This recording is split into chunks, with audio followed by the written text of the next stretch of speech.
अस्सलामु अलैकुम वरहमतुल्लाहि वबरकातुहू। संडे कमेंट बॉक्स के एक नए एपिसोड के साथ मैं मुफ्ती AM कासमी अपने तमाम मुसलमान भाइयों और बहनों की खिदमत में हाज़िर हूँ। आप लोगों के बहुत सारे सवालात मेरे सामने हैं और आज का ये एपिसोड है एपिसोड 1 नवंबर सन 2020 का। पहला सवाल मैं लेने से पहले आप लोगों से गुजारिश करता हूँ कि मस्जिद हज़रत निज़ामुद्दीन औलिया रहमतुल्लाह अलैह जो फ़िरोज़ाबाद में तामीर हो रही है, इसके लिए आप जितना हो सके ताउन करें, डोनेट करें। और अगर आप फ़िरोज़ाबाद में या फ़िरोज़ाबाद के आसपास के इसी इलाके में रहते हैं तो आप हमसे आकर फ़िरोज़ाबाद में मिल भी सकते हैं। और भी मसाजिद और मदारिस की ज़रूरत है। बहुत सारे ऐसे इलाके हैं जहां मस्जिद नहीं है, मदारिस नहीं है, तो अगर आप चाहें तो ज़मीन भी डोनेट कर सकते हैं। तो जितना हो सके दीनी कामों के लिए ताउन ज़रूर कीजिएगा।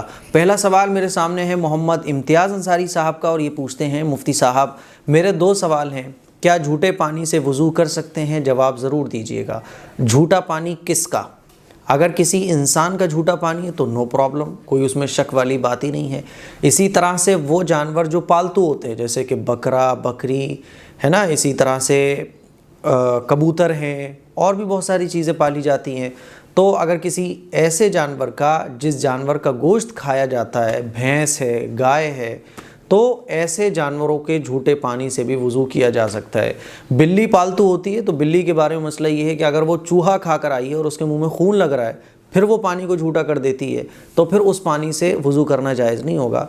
लेकिन नॉर्मल जो पालतू बिल्ली है उसके मुंह में कोई खून वगैरह भी नहीं है, उसने वैसे ही पानी में मुंह डाल दिया है, तो उसके झूठे पानी से भी वज़ू करना जायज़ है। लेकिन बहरहाल बिल्ली का झूठा जो है वो मकरूह है। बेहतर ये है कि अगर पानी आपके पास और है तो फिर आप दूसरे पानी से वज़ू करें।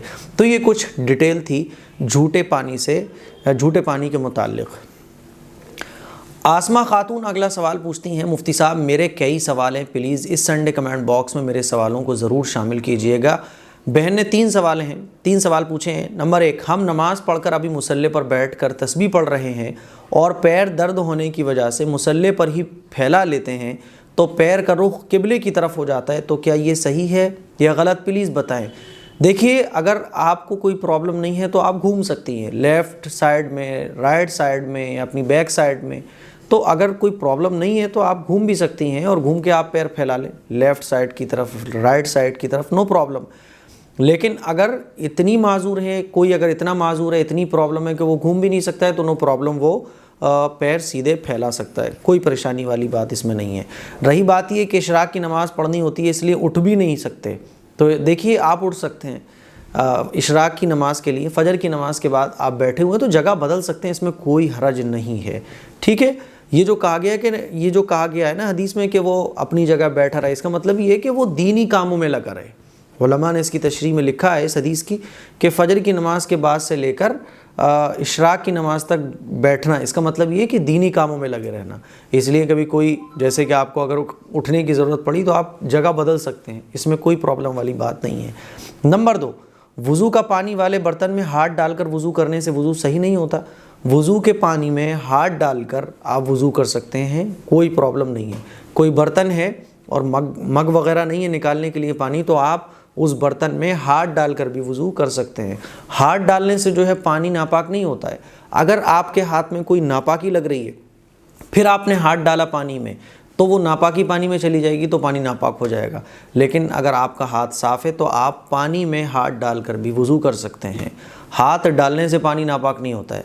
नंबर 3, वज़ू का पानी नाली में गिराना कैसा है? भाई नाली में तो जाएगा और कहाँ जाएगा वो बताइए आप मुझे। उस पानी से आपने पाकी हासिल की है, वो पानी तो नाली में जाने के काबिल हो गया ना, उसका क्या करेंगे आप?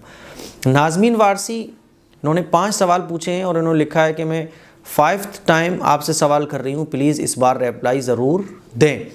नंबर 1, पीरियड टाइम में मेहंदी लगा सकते हैं? सब कहते हैं कि अगर पीरियड टाइम में लगाओ तो जब तक मेहंदी लगी रहती है तब तक नमाज नहीं पढ़ सकते। सबकी बातों में आप ना आइए, लोगों को इल्म नहीं है, जहालत आम हो चुकी है। इल्म जिन लोगों को है उन लोगों से आप मसले मालूम करें, उन लोगों से दीन की बात पूछें। लोग क्या कहते हैं उनकी तरफ आप तवज्जो ना दें। तो ये जो कहा जाता है वो गलत कहा जाता है। पीरियड टाइम में भी आप मेहंदी लगा सकती हैं और पीरियड ख़त्म होने के बाद वो मेहंदी लगी रहे तो इससे भी आपकी नमाज में कोई फ़र्क नहीं पड़ेगा। नंबर 2, अगर किसी के बच्चे की डेथ हो जाए तो क्या मगरिब के टाइम कुछ खा नहीं सकते? ऐसा कुछ भी नहीं है, ये गैर मुस्लिमों की बातें हैं। 24 घंटे में आप कभी भी कुछ भी खा पी सकती हैं, बना सकती हैं, नो प्रॉब्लम। नंबर 3, वॉशरूम और बाथरूम में जाने के बाद मुझे हमेशा डाउट रहता है कि मेरे ऊपर छींटें पड़ गई हैं, इसीलिए कभी कभी मेरी नमाज भी मिस हो जाती है। प्लीज़ कुछ सॉल्यूशन बताएं। इसका सॉल्यूशन यही है कि आप डाउट की तरफ तवज्जो ही ना दें। जब भी ये डाउट आए तो इस डाउट को आप बिल्कुल साइड में लगाएं। इस डाउट को आप आगे बढ़ना ही ना दें। इस डाउट पर आप अमल ही ना करें। इस डाउट पर आप फोकस ही ना करें।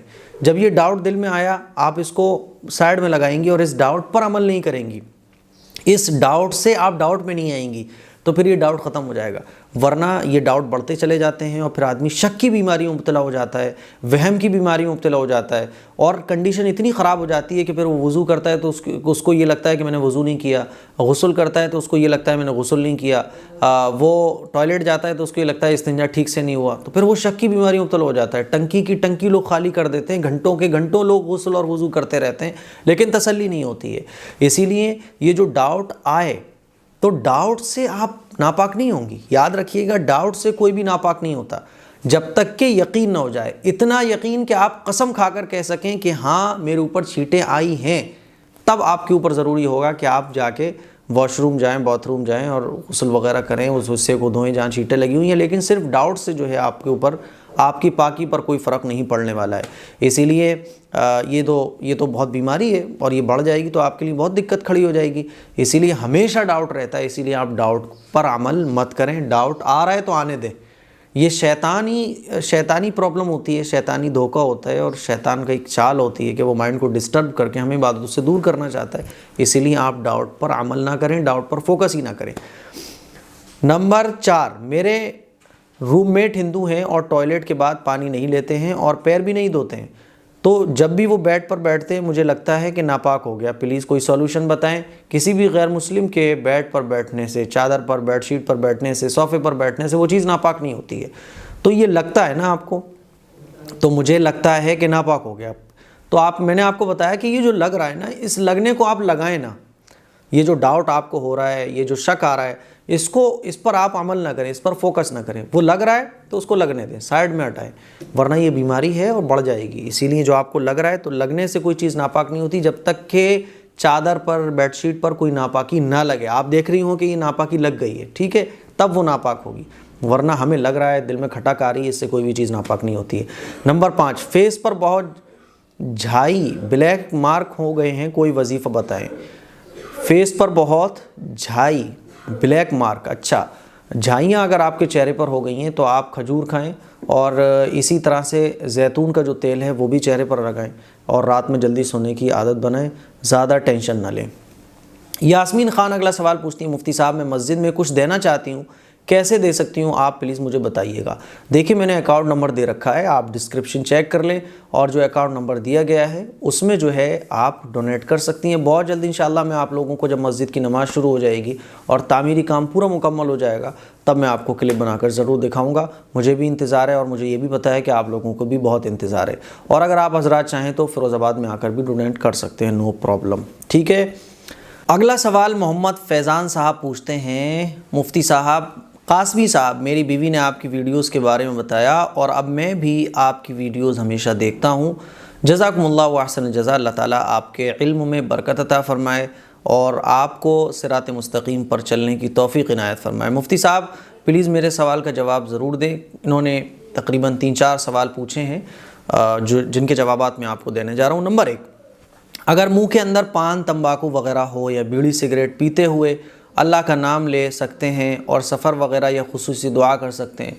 बीड़ी सिगरेट पीते हुए, पान में गुटखा खाते हुए अल्लाह का नाम लेना और दुआ करना, ये बड़ी बेअदबी है। इसीलिए मुंह को साफ़ करके बीड़ी सिगरेट को थूक कर, है ना, और सिगरेट की और बीड़ी की जो बू मुँह में आ रही होती है पीने के बाद, तो इसीलिए मुंह को फ्रेश करके, क्लीन करके, कुल्ली वगैरह करके हमें अल्लाह से दुआ करना चाहिए और अल्लाह का नाम लेना चाहिए। मुँह में तंबाकू हो, इसी तरह से सिगरेट हम पी रहे हों, बीड़ी पी रहे हों, या बीड़ी पीने के बाद, गुटखा थूकने के बाद जो मुंह में बदबू आती है, फिर हम अल्लाह का नाम ले रहे हों, तो ये बेअदबी है। इसीलिए हमें बचना चाहिए। पहली बात तो हमें ये चीज़ें खानी ही नहीं चाहिए, ये फिजूल खर्ची है और अपनी सेहत को ख़राब करना है और जो है फिर ये एक नशे वाली भी चीज़ है, तो इसमें बहुत सारी बुराइयाँ हैं। पहले तो हमें ये खानी ही नहीं चाहिए, ठीक है ना। लेकिन अगर दुआ करना है अल्लाह का नाम लेना है तो इसको थूक कर मुंह को क्लीन करके फिर हमें अल्लाह का नाम और अल्लाह से दुआ करना चाहिए। क्वेश्चन नंबर 2, अगर अपने रिश्तेदार या दोस्तों को ज़कात या खैरात के पैसे देना हो तो क्या उनको ये बताना ज़रूरी है कि ये पैसे ज़कात या खैरात के हैं? नहीं, ये बताना ज़रूरी नहीं है। ज़कात या खैरात तो हम अल्लाह के लिए देते हैं, इसीलिए अगर कोई दोस्त या रिश्तेदार ऐसा है जो ज़कात का मुस्तहिक है तो आप उसको ज़कात दे रहे हैं तो ये बताना ज़रूरी नहीं है। बल्कि अगर वो पूछे तो आप ये भी कह सकते हैं कि नहीं भाई ये तो मैं आपको वैसे ही दे रहा हूँ, ठीक है, और नीयत आपकी ज़कात की होगी तो ज़कात अदा हो जाएगी और उसका भी काम बन जाएगा। ये इसलिए है क्योंकि अगर आप उसको बताएंगे कि ये ज़कात है तो वो शर्मिंदा होगा, इसलिए अपने मुसलमान को शर्मिंदगी से बचाने के लिए हम ये कह सकते हैं कि भाई ये ज़कात नहीं, ये गिफ्ट में आपको दे रहा हूँ, मेरी तरफ से हदिया रख लो, ठीक है। तो आप ज़कात को ज़कात कहें ये ज़रूरी नहीं है, बल्कि ऐसा कहना भी नहीं चाहिए, इससे जिसको हम ज़कात दे रहे होते हैं उसको शर्मिंदगी होती है और वो शर्मसार हो जाता है ना, तो ऐसा नहीं करना चाहिए। नंबर 3, मैं एक वीडियो एडिटर हूँ, टीवी शो वगैरह बनाता हूँ, मेरे इस काम से होने वाली आमदनी कैसी है और मुझे क्या करना चाहिए? मेरी इस आमदनी को मैं पाक कर सकता हूँ क्योंकि मेरा दिल मुतमईन नहीं होता है मेरे इस काम से हुई आमदनी से। प्लीज़ मेरे भाई देखिए, पहले तो आप ये मेंशन आपने सवाल में नहीं किया है कि आप टीवी शो, कौन से टीवी शो करते हैं। एक तो टीवी शो होते हैं न्यूज़ वाले होते हैं, इसी तरह से वो चीज़ें होती हैं जिसमें जायज़ चीज़ें हम बता रहे होते हैं, और एक टीवी शो वो होते हैं जिसमें जैसे कि सीरियल है, गाने वाली टीवी शो हैं जिसमें इश्क मुआशक़ा दिखाया जा रहा है। तो आप कैसे शो करते हैं? अगर आप मिक्सिंग करते हैं तो फिर आपको वो टीवी शो की एडिटिंग नहीं करना चाहिए जिसमें गैर महरम को और गाने, नाच गाने और इश्किया चीज़ें दिखाई जाती हैं, वो नहीं करना चाहिए। लेकिन अगर आप ऐसी वीडियो एडिटिंग करते हैं जैसे न्यूज़ है और भी जायज़ चीज़ें हैं, ख़बरें हैं, तो वो जायज़ है। इसीलिए आप ये मुझे क्लियर लिख के बताएं कि आप कैसी वीडियो एडिटिंग करते हैं, ठीक है। और अगर आप नाजायज़ वीडियो एडिटिंग करते हैं जैसे कि सॉन्ग और मूवी, फिल्में, सीरियल, तो ऐसी वीडियो एडिटिंग से आपको बचना चाहिए और कोई जायज़ पेशा इख्तियार करना चाहिए। नाजिम तलत अगला सवाल पूछते हैं, मुफ्ती साहब आप मेरा सवाल नहीं लेते हैं, बहुत बार ट्राई की हूँ पर जवाब नहीं देते, प्लीज़ सर इस बार मेरा सवाल लीजिएगा। मैं ये पूछना चाहती हूँ कि मैं चीफ़ बनना चाहती हूँ, मुझे बहुत अरमान है, क्या ये सही है, जायज़ है चीफ़ बनना, और मेरा नाम माहा तलत है, प्लीज़ गिव मी आंसर। देखिए, इस्लाम के रास्ते को फॉलो करते हुए आप चीफ़ बन सकती हैं, नो प्रॉब्लम। आप ये देखिएगा, क्या आप इस्लाम को फॉलो कर सकती हैं चीफ़ बनने के साथ साथ? अगर आपको अपने ऊपर एतमाद है कि हाँ मैं इस्लाम को फॉलो करूँगी और इस्लाम को नहीं छोड़ूंगी, जहाँ इस्लाम ने मुझे कहा है मना वो काम मैं नहीं करूँगी, और जहाँ इस्लाम ने कहा है जायज़ है तो वो मैं काम करूँगी, यानी इस्लाम के सर्कल में रहते हुए मैं अपनी ज़िंदगी गुजारूँगी, तो आप चीफ़ भी बन सकती हैं, नो प्रॉब्लम, ठीक है। सैयद आरिफ पूछते हैं, भाईजान हमारे यहाँ ये कहा जाता है कि रात को झाड़ू नहीं लगाना चाहिए घर में, नहीं तो रहमत के फ़रिश्ते नहीं आते। देखिए, घर में रहमत के फ़रिश्ते नहीं आते जब घर में टीवी चलती है, घर में गाने सुने जाते हैं, फजर की नमाज़ छोड़ी जाती है ना, और डांस किया जाता है, बर्थडे मनाकर जो है वो सॉन्ग म्यूज़िक पर थिरका जाता है, ऐसे घर में रहमत के फ़रिश्ते नहीं आते हैं। सफाई सुथराई जिस घर में हो वहाँ रहमत के फ़रिश्ते आते हैं। गाने जहाँ नहीं बजते हों, मूवी नहीं देखी जाती हों, वहाँ रहमत के फ़रिश्ते आते हैं। इसीलिए रात में अगर झाड़ू लगाने की ज़रूरत है तो रात में भी आप झाड़ू लगा सकते हैं, नो प्रॉब्लम। ये जो कहा जाता है हमारे माशरे में, ये गैर मुस्लिमों की बातें, इस्लाम से इसका दूर दूर तक कोई ताल्लुक़ नहीं है। तनसीफ़ अहमद इब्न मुख्तार ये अगला सवाल पूछते हैं, अस्सलाम वालेकुम वरहमतुल्लाह। वालेकुम अस्सलाम। कितनी बार मैसेज करने पर जवाब नहीं मिलता मुफ्ती साहब, मेरा सवाल है। मोहब्बत भरा सॉरी मैं उन अपने भाइयों और बहनों को बोलना चाहता हूं जिनके मैं सवालों के जवाब नहीं दे पाता हूं। एक मोहब्बत भरा खूबसूरत सा सॉरी मैं आपको पेश करता हूं। कितनी बार मैंने सवाल किया, मेरा सवाल है मुफ्ती साहब, अगर शादी लग जाए और दोस्त लोग बोलें कि लड़की का फ़ोटो दिखाओ तो क्या दिखा सकते हैं? सोशल मीडिया के ज़रिए दोस्तों को अपनी होने वाली वाइफ का, या हमारी वाइफ वो बन चुकी है तब भी अपनी बीवी का फ़ोटो दिखाना, ये बड़ी बेशर्मी की, बेगैरती की बात है। इसीलिए ये कितनी बेशर्मी की बात है कि हम अपनी बीवी को अपने यार दोस्तों को दिखाते फिरें, ये बड़ी बेशर्मी की बात है। दोस्त कितने ही कुछ कहें, हमें अपने अंदर गैरत पैदा करना चाहिए और इस बेशर्मी वाले काम से हमें बचना चाहिए। नूर अंसारी बीबी के सवाल पूछती हैं, अस्सलाम वालेकुम मुफ्ती साहब कैसे हो? अल्हम्दुलिल्लाह, उम्मीद करता हूँ कि आप खैर वाफियत से होंगे। मेरा नाम नूर मोहम्मद है। अच्छा, मेरा सवाल है कि शराब हराम है और बहुत सी चीज़ें हराम हैं, यकीनन शराब हराम है, तो क्या गुटखा और सिगरेट भी हराम है? अगर है भी हराम है तो हमने देखा है कि बहुत से मौलवी लोग भी गुटखा खाते हैं, तो आप ज़रा तफसीर से बताएं। मैं अभी दुबई में हूँ, आपके हर वीडियो को देखता हूँ, आप बहुत अच्छे तरीके से समझाते हैं। दुआ की दरख्वास्त है आपसे, जवाब ज़रूर देना। देखिए, शराब तो हराम है, और शराब के हराम होने की वजह जो शरीयत ने बताई, वो क्या वजह बताई कि इससे आदमी की अक़ल ख़राब हो जाती है, उसको सही गलत का पता ही नहीं चलता है, इसीलिए शराब हराम है। तो उलमा ने इससे ये मसला निकाला है कि हर वो चीज़ जिससे इंसान की अक़ल मग़लूब हो जाए, उस चीज़ को पीने के बाद, खाने के बाद उसकी अक़ल मग़लूब हो जाए, उसको सही गलत का पता ही ना चले, उसको हराम हलाल की तमीज़ ही न रहे, वो चीज़ हराम कहलाएगी। लेकिन गुटखे के बारे में, सिगरेट के बारे में इख्तिलाफ़ है। बाज़ उलमा ये कहते हैं कि गुटखा और सिगरेट भी हराम है, लेकिन बाज़ उलमा ये कहते हैं कि गुटखा और सिगरेट हराम नहीं है, क्योंकि गुटखा और सिगरेट पीने से अक़ल मग़लूब नहीं होती है, यानी अक़ल जो है वो ख़त्म नहीं होती है। ऐसा नहीं है कि जिसने सिगरेट पी हो या गुटखा खाया हो तो वो हराम और हलाल की तमीज़ भूल जाए, वो अपना आपा खो बैठे, है ना, वो सही गलत का फ़र्क करना बंद कर दे। इसीलिए कोई अगर बीड़ी सिगरेट पीने वाला है और एक शराबी है, तो दोनों में ज़मीन आसमान का फ़र्क होता है। इसीलिए बाज़ उलमा ने ये कहा है कि गुटखा खाना, सिगरेट पीना ये मकरूह तंज़ीह है, यानी मकरूह है ना, लेकिन शराब पीना ये हराम है। लेकिन बाज़ उलमा ये कहते हैं कि ये गुटखा भी और सिगरेट भी ये भी हराम है। उसकी वजह यह है कि ये फ़िज़ूल ख़र्ची है। नंबर 2, अपनी सेहत को ख़राब करना है। नंबर 3, नशा तो है ही इसमें, चाहे पूरा ना हो शराब के जैसा, लेकिन कुछ तो है। तो इसीलिए बहरहाल इससे हमें बचना चाहिए। और ये अगर हराम नहीं है, लेकिन बहरहाल मकरूह तो है ही, है ना, हराम से नीचे वाले दर्जे में तो आता है। इसीलिए जो भी गुटखा खाता है, सिगरेट पीता है, तो भाई वो तो गलत कर रहा है, चाहे मौलवी हो, चाहे मुफ्ती हो, चाहे आम आदमी हो, गलत तो गलत है। इसीलिए बीड़ी, सिगरेट, गुटखा, इससे हमें बचना चाहिए। मुझे उम्मीद है ये मसला आपके क्लियर हो गया होगा।